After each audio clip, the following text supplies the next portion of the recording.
దక్షిణాఫ్రికాతో జరిగిన రెండో టీ20 మ్యాచ్లో భారత్ 51 పరుగుల తేడాతో ఘోరంగా ఓడిపోయింది. మ్యాచ్ అనంతరం team India T20 captain Suryakumar Yadav ఓటమికి పూర్తి బాధ్యత తన మీద వేసుకున్నాడు. చాలా ధైర్యంగా బాధపడుతూ మాట్లాడాడు సూర్య. టాస్ గెలిచి ముందు బౌలింగ్ ఎంచుకున్న నిర్ణయం తప్పు అయింది. వికెట్ ఎలా ఉంటుందో, డ్యూ ఎంత ప్రభావం చూపిస్తుందో అసలు అర్థం చేసుకోలేదు. దక్షిణాఫ్రికా బౌలర్లు వేసిన లెంగ్త్ చూశాకే మాకు కళ్ళు తెరుచుకున్నాయి. ప్లాన్ ఏ పని చేయలేదు. ప్లాన్ ఏ ఫెయిల్ అయితే ప్లాన్ బి ఉండాలి కదా, కానీ మాకు ప్లాన్ బి కూడా లేదు అని సూర్య ఒప్పుకున్నాడు. బ్యాటింగ్ గురించి మాట్లాడుతూ, నేను శుభ్మన్ గిల్ బాధ్యతగా నిలబడి మంచి భాగస్వామ్యం ఇవ్వాల్సింది. అభిషేక్ శర్మ రోజు ఫైర్ అవుతాడని లేదు కదా, అతనికి కూడా హాఫ్ డే ఉంటుంది. గిల్ మొదటి బంతికే అవుట్ అయ్యాడు. అప్పుడు నేను క్రీజ్ లో నిలబడి మ్యాచ్ ను గెలిపించేలా ఆడాల్సింది.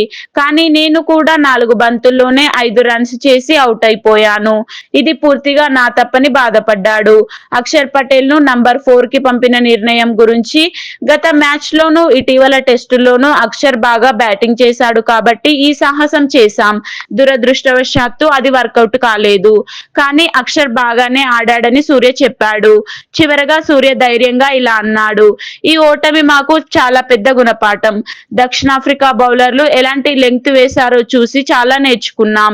మిగతా 3 మ్యాచ్ల్లో మరింత మెరుగ్గా, మరింత స్మార్ట్ గా ఆడతాం. సిరీస్ ఇంకా ఓపెనే. ఇక నుంచి సూర్యకుమార్ యాదవ్ ఎలా బ్యాకప్ చేస్తాడో చూడాలి.